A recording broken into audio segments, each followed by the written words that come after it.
नमस्कार, KVL news में आप सभी का स्वागत है। परबता प्रखंड के टूटी गांव जिला खगड़िया में लाल बाबू यादव का निर्मम हत्या ने पूरे समाज को झकझोर कर रख दिया है। आज पप्पू यादव दिवंगत के परिजनों से मिलकर अपनी गहरी शोक संवेदना व्यक्त की और उन्हें तत्काल 15,000 रुपए की आर्थिक मदद भी दिया। नृशंस वारदात को अंजाम देने वाला अपराधी अब तक 6 से 7 हत्याओं में शामिल रहा है और लगातार राजनीतिक संरक्षण के बल पर बेल पर बाहर आता रहा है। रहीमपुर चौक से लेकर आसपास के इलाकों में इसका आतंक साफ देखा जा सकता है। सबसे चिंता की बात यह है कि प्रशासन भी इस अपराधी के सामने बेबस नजर आता है। क्या गरीबों की जान की कोई कीमत नहीं रह गई है? समाज को खोखला करने वाले ऐसे अपराधियों को खुले में घूमने का हक है। हमने इस मामले में वरीय प्रशासनिक अधिकारियों से बात कर कड़ी कार्रवाई की मांग की है ताकि मृतक के परिवार को न्याय मिल सके। साथ ही शोक संतप्त परिवार से मिलकर अपनी गहरी संवेदना प्रकट की और उन्हें तत्काल आर्थिक सहायता प्रदान की। अब समय आ गया है कि ऐसे अपराधियों के खिलाफ जनता एकजुट होकर आवाज उठाए। कानून का राज स्थापित हो, आतंक का नहीं। यह बातें पप्पू यादव ने पीड़ित परिवार से मिलते हुए कहा।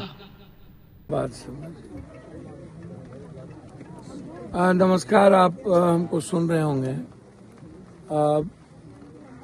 मैं बार बार कहता हूँ, किसी भी घटना में हम बहुत जल्दीबाजी में हम किसी पुलिस किसी पर आरोप लगाते हैं।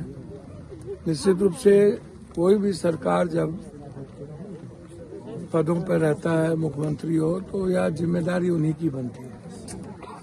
और यह भी जिम्मेदारी सही है कि जब कोई थाना या कोई एसपी जिस जिले में रहता है तो वह दायित्व भी उसी का बनता है।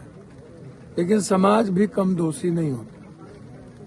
समाज में जो बड़े लोग हैं, नेता हैं या सामाजिक लोग हैं, वह प्रोटेक्ट करती है अपराधियों को। मैं बार बार कहता हूं कि पहले नेता अपराधी को चलाते थे, नेता अपराधी पालते थे, अपराधी बनाते थे। अब अपराधी ही नेता बन गया और अब अपराधी ही नेता को पालने लगे, नेता को चलाने लगे। नेता की कुर्सी सुरक्षित ही किसी जातीय अपराधी के कारण है और समाज में ऐसे अपराधी को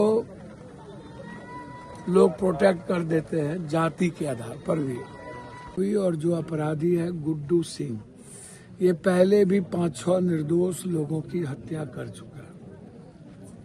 शाह जी की हत्या कर चुका, शर्मा जी की हत्या कर चुका, और जो बुजुर्ग की हत्या हुई उसके पीछे कोई कारण नहीं है, या जिसकी भी हत्या हुई उसके पीछे भी कोई कारण नहीं है, कोई दुश्मनी नहीं है। बस मैं बहुत बड़ा आतंक हूँ, ताकतवर हूँ, हम लेवी मांगेंगे, हम रंगदारी मांगेंगे, हमें पहुंचा दो। ये मेरा राज है, यहाँ कोई सरकार नहीं है।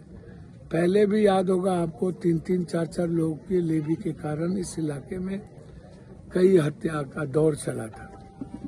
मुझे आश्चर्य होता है, जब भी मैं परबत्ता या इस इलाके में आता हूँ तो मैं लाश गिनने ही आता हूँ। ये मेरा ही दुर्भाग्य है, जब मैं कहीं जाता हूँ तो मौत में ही या किसी घटना में ही मुझे जाना पड़ता है।